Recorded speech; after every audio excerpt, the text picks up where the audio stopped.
I know a lot of you guys follow Austin on Reloading Weatherby, and I just love his channel and the work that he does, the effort he puts into it. But one of the things I noticed is a lot of his most popular videos, in fact, I think maybe his most popular video is about the 270 Winchester. And I think that's just amazing when you consider all of the newer cartridges that are out there and all of this rage that's been going on for at least the last decade. I think I'm falling behind. It's maybe been more like 15 years around the new cartridges, the PRCs, the Creedmoor, and so forth. That there's still a ton of demand for 270 Winchester content with 6.68 Western and all that stuff. So, you know, back in 2020, some of you guys were with me when Hunt Simple was running back then, and we did a really in-depth Project 270 that started in March of 2020. And it's interesting, guys, because prior to that, I had no 270 experience. I had never owned one, never shot one, never hand loaded, nothing. And at that time, I was just looking for something new, something to learn, something fun. When you're into hunting and reloading, it's just awesome to learn new things. So I picked 270 back then because I'm an old school guy, right? I'm 55 years old. I have nothing against the new stuff. I've got a 300 PRC sitting in my safe. I've shot 6.5 Creedmoors. I've had them. I'm not opposed to any of the new. It's just that I do love the old classic cartridges, and the fact that 100 years later, in the case of the 270, it's still a perfect big game cartridge is awesome. And so that's why I picked it. And man, I was just looking back this morning at the project from 5.5 years ago. And I'd kind of lost track of how intensive I went on that project and how in depth. And I know a lot of you have commented, you wish that content was still out there. And I do too. I regret that I just deleted all that stuff and I moved on for a while. And literally it's gone. I don't have any of it.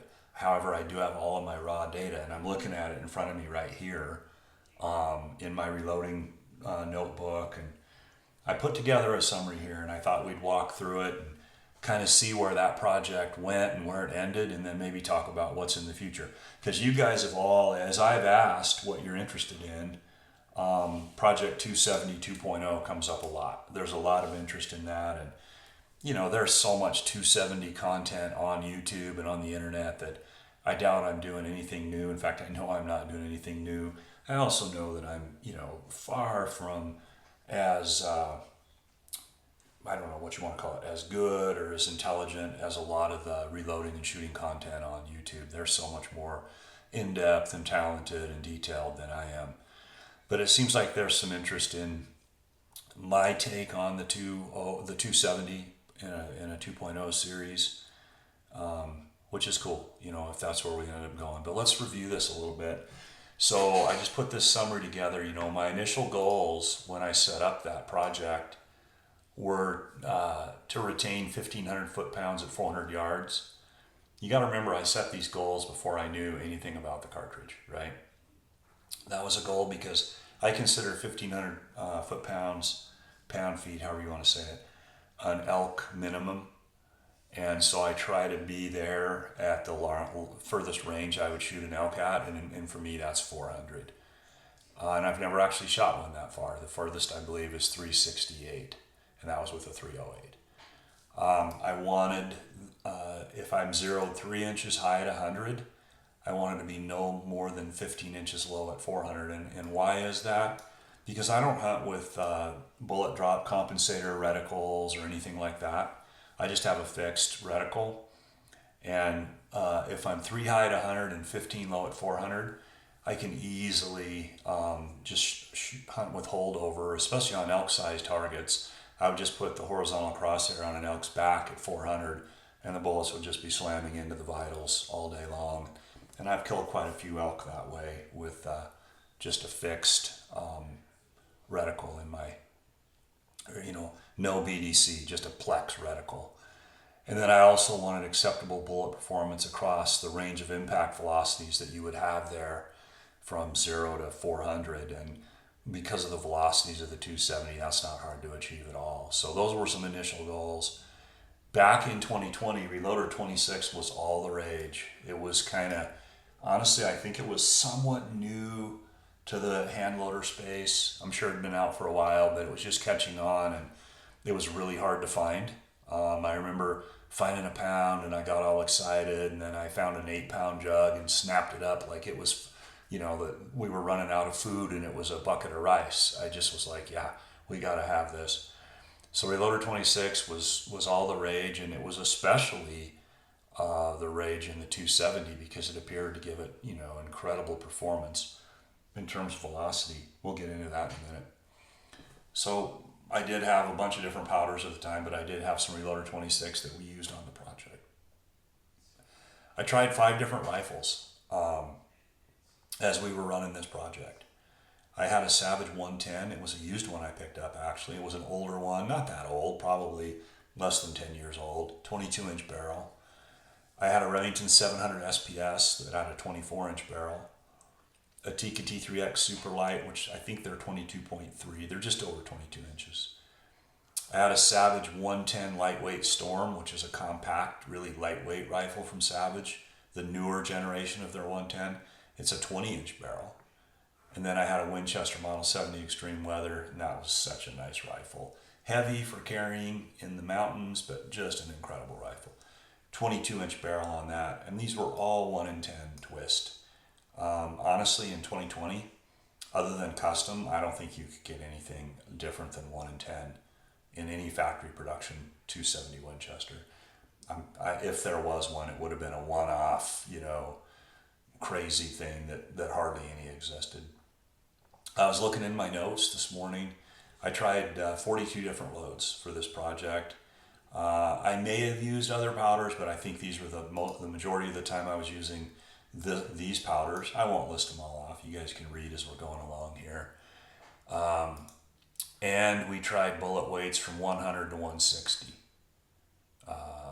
And different brands. I think the 100 grainers were always Nosler Accubons. 130s, 140s, 150s were a variety of different brands. 160s were always the Nosler Partition in the 277. We tried Starline, Peterson, and Winchester brass. Never did really see brass make a huge difference on the testing. I think I landed on Winchester brass as what my pet load ended up working out with, but then later on I switched to Peterson and the pet load was still great, so no big deal there. Tried all kinds of different primer manufacturers. They were all just large rifle. I never tried Magnum primers. I think I landed on Federal Gold Medal Match as my preferred primers. So I shot 2 elk with the 270 Winchester in November of 2020 at 270 yards with the 140 grain Hornady boat-tail soft point interlock out of that Winchester Model 70. I shot this bull in the picture, and it was excellent performance. I hit him twice. Both hits were square in the vitals. The first hit, he trotted maybe 10 yards and stood there again, and I hit him, and then he just tipped over. The bullets performed great. It was a very clean kill on this bull. Great hunt, great memories with my buddy John.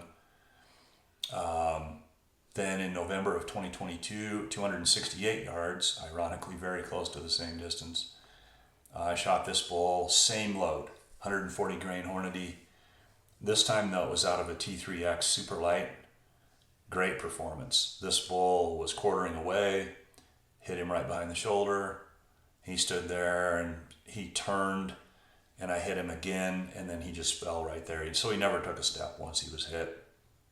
And that pet load was the last bull elk I ever shot, by the way, 2022. Since then, I haven't had a rifle tag for bull elk. Those are going to be hard for me to come by now. So my pet load specs, 2910 from a 22-inch barrel. That was sub-MOA in both rifles. I don't remember the velocity out of the 24-inch barreled Model 70. I'm sure it was a little more than the 2910. It was that Hornady Boattail Soft Point Interlock 140 grain. H4350 was the sweet spot. Winchester brass, and it was it was the Federal Gold Medal 210 match. Here are the trajectory information, exterior ballistics for that load. 3 inches high at 100. I was 15.2 low at 400, so essentially achieving my goal. And think about that. Look at this. These elk that were at 270 yards, look at that. I just held dead on, right? And I may be hitting 2.5 inches low at 270 yards. Impact velocities, ideal for that cup and core bullet. They held together, they penetrated. This 2,500, 2,300 feet per second is ideal cup and core impact velocities. Plenty of energy. At 300, I was pushing 1,700. At 400, I did slightly drop below the 1,500 that I like. So we didn't quite achieve that energy goal. It wouldn't stop me from shooting a bull elk at 400 yards. And we have deer energy well past 500. So the last round I touched off in a 270 Winchester was in November 22, and it would have gone through this elk's vitals right here. And then I put it away, and like I said, I didn't really rifle hunt in 23 at all. And in 24, I did rifle hunt cow elk, but I used a 308. Key takeaways from the original Project 270. I did not get satisfactory precision accuracy from bullet weights more than 140 grains in 1 in 10 barrels. So right there, let's take a little side trip, right? So I know people do, okay? I know people are getting 165 grain long range AccuBonds to fly out of 1 in 10 barrels. So that's great. I never felt like in all 5 of these different rifles that I used, I never got consistent performance with anything heavier than 140 grain bullets. And I fought that. And I kept saying, well, it's me, or it's the powder. And I played around with it and finally gave in to the fact that it was twist rate.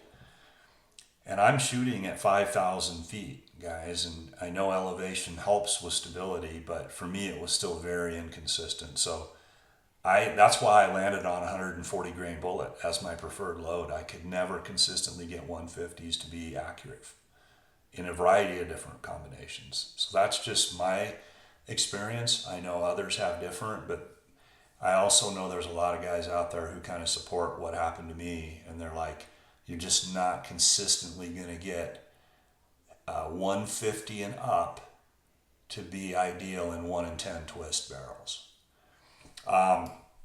So the Reloader 26 yielded some amazing velocities. Yes, it did. But I had accuracy challenges with it. It's a little bit like Project Little 7, right? Where we got great velocities out of Stayball 6.5, but accuracy was all over the place. This is a similar story.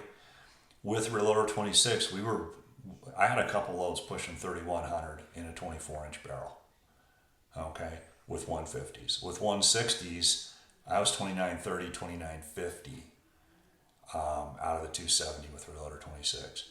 One thing I did not like about Reloader 26 was it gave almost no warnings on pressure, right? A load would seem to be fine, 2 tenths powder jump, and primers would blow. So it was very quick to pressure up. Same brass, same temperatures, all those variables were the same, and we still got really sudden changes. So I abandoned Reloader 26. I was not comfortable with how it pressured up. I was not comfortable with the accuracy, repeatability that I was getting. So I abandoned it. And again, I already said this, I tried a ton of other combinations with 150 and 160s, powder, primers, brass, and just kept chasing accuracy problems. And so I chalked it up to twist rate. And remember, 5 different rifles, so it wasn't like it was just one rifle. But the most important outcome from the project was I fell in love with the 270 Winchester. I've sold off almost all my centerfire. I have a 308, I have a 270, I have my uncle's old 7 mag. I'll probably never hunt with it. I have 358 Winchester, which is a project I still hope to get to one day. And I have that 300 PRC. That's it. I love the 270 mild recoil, elk energy to 400, which fits my hunting style perfectly. Nostalgic. Bullet weights of 140 and below were good to go in the 1 in 10 twist. It's just old school cool. I just think it's awesome. So I always wondered, at the time in 2020, I didn't put much research into it, but I did look around to see if anybody was making faster twists in production rifles, right? I'm not going to go have a $3,000 rifle made for something like this. So I just was hoping someone would manufacture. Never found anything. And I always wondered what would happen with the 150s and 160s if I had a 24 or 26 inch barrel in a faster twist. I didn't ever think beyond 160s. I think the 6.8 Western was just coming out. And I really don't think too many bullet manufacturers, if any, were making more than 160s. I think that's just in the last 4 or 5 year thing with the 6.8 Western. So I was just thinking, wow, if I could ever get 150s or 160s to fly really good out of a 24 inch barrel, that could be amazing in the 270. And then I left it at that. And now here we are today. And it's got me wondering if we should try to find one of those fast twist Browning X bolts and dive back in here on a Project 270 2.0. What we could do is we could still verify all those lighter bullets, right? We could see if that pet load with the 140 Hornady would fly with that faster twist. We could run some 130s, 100s. Man, I think the 100 grain AccuBond would be just an unbelievable deer and antelope load out of this 270 24 inch barrel, 3,400. I mean, just lights out with that AccuBond. And then we could jump in to 150s, 160s, 170s. And we could do the math, guys, and we could find out, is it diminishing returns, right? Is the 270 just kind of maxed out at 150s? Because even if we can stabilize 160s and 170s, but we can't get enough velocity, what's the point, right? You might as well, you can do it because you can do it, but you might as well go 7 mag, 6.8 Western or whatever. So it's really going to come down to, I'll say this right now, I think it'd be silly to build a fast twist 270 and a 22 inch barrel. Wouldn't make sense. 24, yeah. 26, yeah. I know the Browning, the one that I've come across, one of them is 1 in 7.5 twist in a 24 inch barrel.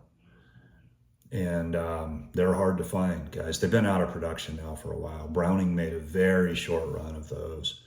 They're discontinued now. So they're hard to find.